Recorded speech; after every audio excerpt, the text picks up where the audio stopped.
Oh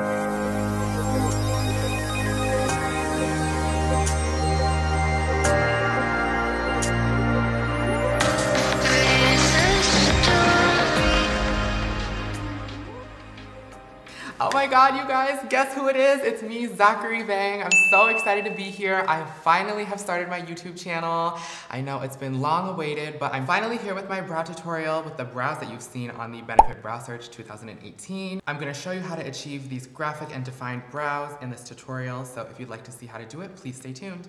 Hey guys, so I just did one brow off camera, and now I'm going to be continuing on with the next brow. The first product I'm going to pick up is my Anastasia Dip Brow Pomade, and I am using the shade Ebony today. I like my brows really super crisp and defined, so this product definitely gets the job done. And I'm going to be using the Anastasia 7B brush. It's razor thin, and it's perfect for creating that defined edge on the bottom of your eyebrow. So what I like to do with this brush is to even create a thinner edge, is flatten out some of the dip brow on the back of my hand, and I like to make sure that the brush is like super thin. I know it's kind of gross, but like I like to have some residual product on this brush, and then I'll pinch it to make it even thinner, because that is going to create the most defined line on the bottom of my eyebrow. I'm going to start by creating a little line on the tail of my brow, and really make sure that you're pressing down with nice pressure.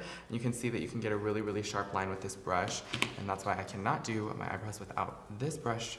It's the only brush that I trust to make my brows sharp enough to cut a bitch. Just do like long strokes rather than short little ones. I feel like you can create a smoother line and a more clean edge if you do like long strokes. See? Ooh, look at that tail. Sickening, mama. And I'm gonna go in and create the front edge.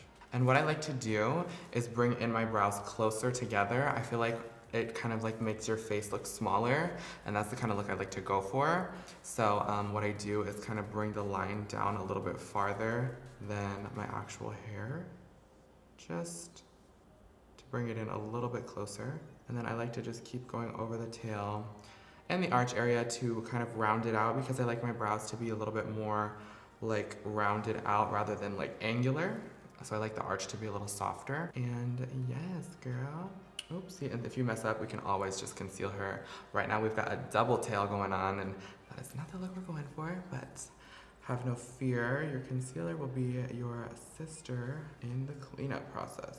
Then just go in and fill in any sparse areas or gaps that you might have, so that you can create a thicker, fluffier, and fuller brow. And then I'll take the other side of this brush, which is a spoolie, and I'll go in and blend out the front, because I really like a soft gradient. I mean, I like a harsh front because on this side you can see I do the little hair strokes, but for the base of your brow and for the like fluffy effect that we're going for in the front, you don't want a lot of product to be in the front, because it's gonna create a blocky look, and we are not going for anything too harsh in the front. And so if you need to, you can always dip back into your product and get more, so that you can keep on doing your brows. And then I'll go in and I'll do the arch at the top, and I kind of make a mean face like to do that, just so that I can like really get a desired tail shape. Just keep dragging her out and down, and boom. You've got your tail. And a lot of people do like wing liner and everything, but I like to wing out my brows. I like to make my tail like super sharp and defined. Yeah, can we start a new trend? A winged brow? You can go like kind of up a little bit too if you like it. I'm always down to try something dramatic, girl. You know I'm a drama queen, so I love drama with my makeup. I'm a little bit all over the place when I do my brows, but then I go in and create little hair-like strokes at the top. I don't really like making it like a solid line on the top, because I don't know, I like it to look more feathery and more fluffy, but also still graphic. That's very much my thing with my brows. I don't know if you guys remember, but I was in the Benefit Brow Search this year, and my brow style was called Graphically Defined. And so that's the kind of look that I'm going for today. It's my signature brow, very animated and cartoon-like, inspired by like a comic book and stuff like that. And then just go in and fill in the tail with soft little strokes. You don't want to get too crazy with the tail, even though it's like extending damn near my temple. And just go in and wing out your brow. And don't worry, you can be messy with the tail. Like, honestly, concealer will save the day.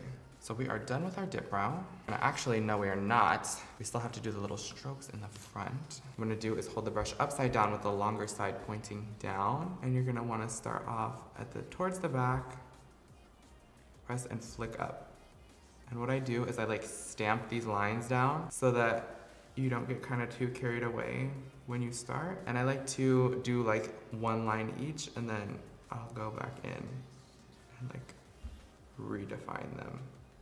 And it's important to kind of get them really spaced out evenly, because otherwise they're gonna kind of look all over the place. And I like to make them really long and quite bold. And if you find that they look too spaced out, what I do is take a little bit of product and kind of just like shade in, not creating another line, but just kind of shading in each little section between the line, just to give it a little bit more of like a blended look, because this is a quite harsh front that we're doing, but it just makes it a little more blended and a little more like seamless. All right, and now we can go ahead and move on to concealing our brows. So what I'm gonna use is the Too Faced Multi-Use Sculpting Concealer, and this is the Super Coverage in the shade Swan, and I use the back of my hand for a palette. Like I said, like, you got your two hands, might as well use them. So we are going to take a little bit on the Anastasia A1 brush, which is like a flat top, really thin shader brush, and we're gonna go ahead and conceal all of this and snatch it. So what I do is I start at the tail, and if we made any mistakes, we're gonna go ahead and clean all of that up. And this concealer is amazing coverage. We'll cover any of our mistakes. And I like to drag mine out really far. Just keep going over that line until your edge is perfect and sharp. And then we can also drag down the product to create a nice base for our eyeshadow look that we're gonna be doing.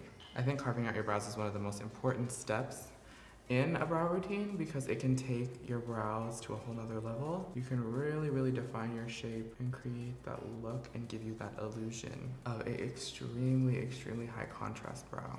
I like hold my breath when I do this. I need this line to be perfect.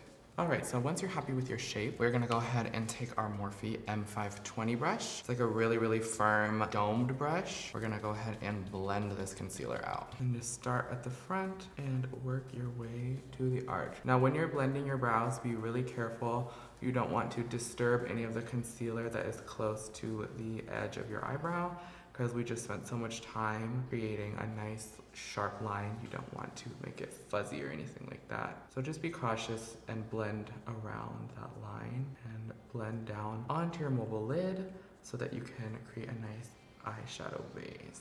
My concealer goes into my temple and into my hairline. We're basically doing drag. Let's be honest. All right, so once you're happy with that, I'm going to take my old Morphe 35B palette, my holy grail palette for colors, and we are going to take this white shade right here at the top, and we are going to saturate our brush in her, and we are going to set that concealer with this white eyeshadow, and it is just going to make your brow bone pop. Now, normally I would highlight my eyebrow with a shimmer, or my brow bone with a shimmer, but lately I have been loving a matte white. I think it just pops like more than a shimmer, and it really, really just makes your eyebrow look crazy good. And just go ahead and pat that in. And then go ahead and bring it down onto your lid too, just to set everything so you don't crease anywhere. Make sure you get right up into that brow. And then take any old brush. This is a really cute one from Limecrime. It has like little sparkles and hearts in here. And I'm gonna go ahead and just dust away any excess eyeshadow that might have dropped down. And then I am so picky about my brows, so I have gotten a little bit of that white eyeshadow onto the actual brow. So I'm just gonna run over it one more time with the brush to sharpen it up. I'm also gonna get that tail. There's a little spot there. And then what I like to do with no excess product, there's just a little bit of white eyeshadow left on here, is I will go in and I will clean up the top with powder, because I don't like to clean up the top of my brows with a cream product or a liquid. I just find that it looks too heavy. And then we're gonna go in and set. My favorite product right now is the Benefit Cosmetics Give Me Brow. This is in the shade 4.5, and this has little microfibers in it that is going to just help volumize your brow and make it look extra thick and juicy, because we like it juicy, girl. Just run it through your brow to complete it. And my brow hairs on the bottom are super stubborn. stubborn. They always like to hang down onto that line, so this keeps them up and in check all day, honey. You don't want your brows looking scraggly for that hot date now, do you? And I kind of like to go up from the root to make sure that the hairs are standing straight up at attention. Oh, this brow looks so much better. All right, you guys, so these are my final brows. I hope you enjoyed the tutorial. Thank you so much for joining me. I'm so excited to finally share my looks with you guys and for you to be on this journey with me. And to see this full beat down, please stay tuned for my next video to see this festival-inspired glittery and shimmery look. And I will see you guys in the next video. Bye, guys. Like a broken soul in a wonderland without angels.